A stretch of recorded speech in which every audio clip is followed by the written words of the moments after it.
মায়ের বুকের দুধ খাওয়ার সাথে সাথে বাচ্চা যদি সারা দিনে 3 থেকে 4 বার পেশাব করে বা তার অধিকবার পেশাব করে, তাহলে বুঝতে হবে বাচ্চা ঠিক মতো বা যথেষ্ট পরিমাণে মায়ের বুকের দুধ পাচ্ছে।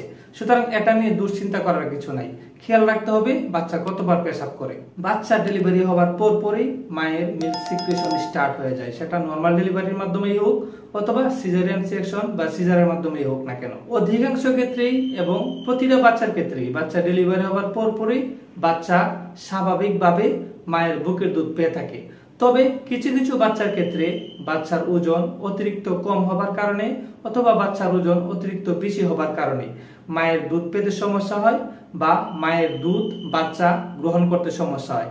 আর এসব ক্ষেত্রে বাচ্চাকে একজন চাইল্ড স্পেশালিস্ট বা শিশু বিশেষজ্ঞ চিকিৎসক দেখিয়ে দেওয়া উচিত বা দেখানো উচিত। সাধারণত বাচ্চা ডেলিভারি হওয়ার পর 2 থেকে 4 দিন পর্যন্ত মায়ের বুকে যে দুধটা স্টোরেজ থাকে সেটাকে মেডিকেলের ভাষায় বলা হয় ক্লোস্টার্ম বা শাল দুধ, যার ফলে বাচ্চা যখন মায়ের বুকে দুধ সাক করে তখন এই সময়টায় বাচ্চা খুবই কম পরিমাণ বা অল্প অল্প পরিমাণ দুধ পেয়ে থাকে। নিউবর্ন বেবি বা সদ্য ভূমিষ্ঠ বাচ্চার ক্ষেত্রে প্রথম দিকে যে শাল দুধ বাচ্চা অল্প অল্প পরিমাণ পেয়ে থাকে সেটাই বাচ্চার জন্য যথেষ্ট। বারবার সাক করার ফলে বা বারবার দুধ গ্রহণ করার ফলে বাচ্চা যে পরিমাণ দুধ পেয়ে থাকে সারাদিনের পুষ্টির যোগান দিতে এই দুধটাই বাচ্চার জন্য যথেষ্ট। বাচ্চা ডেলিভারি হবার 2 থেকে 4 দিন পর মায়ের ক্লোস্ট্রাম বা শাল দুধ যখন ধীরে ধীরে কমে যাবে বা শেষ হয়ে যাবে তখন বা এরপর থেকেই মায়ের স্বাভাবিক তরল দুধের ফ্লু বেড়ে যাবে। তখন শুধুমাত্র মায়ের এই বুকের দুধই এই শিশু বাচ্চার জন্য যথেষ্ট। বাচ্চা জন্মের পর থেকে 6 মাস বয়স পর্যন্ত বাচ্চাকে এই বুকের দুধ ব্যতীত অন্য কোনো ধরনের খাবার খাওয়ানো যাবে না, এমনকি পানীয় খাওয়ানো যাবে না। আর এটাকে মেডিকেলের ভাষায় বলা হয় এক্সক্লুসিভ ব্রেস্ট ফিডিং। এবার আসি, এরপরও যদি বাচ্চা ঠিকমতো মায়ের বুকের দুধ না পায় তাহলে করণীয় কি?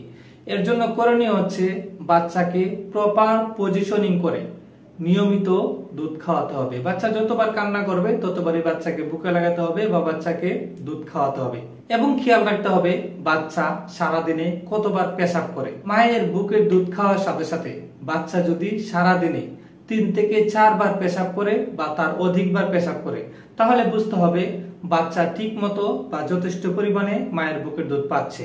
সুতরাং এটা নিয়ে দুশ্চিন্তা করার কিছু নাই।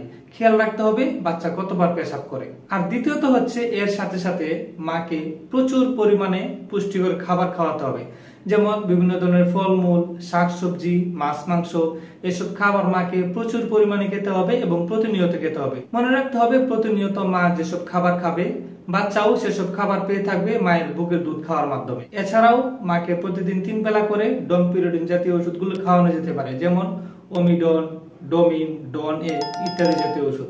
এর ফলে মিল্ক সিক্রেশন কিছুটা হলেও বৃদ্ধি পাবে। সুতরাং এই কাজগুলো করার মাধ্যমে বা এই নিয়মগুলো ফলো করার মাধ্যমেই মায়ের বুকের দুধ বৃদ্ধি পেয়ে থাকে।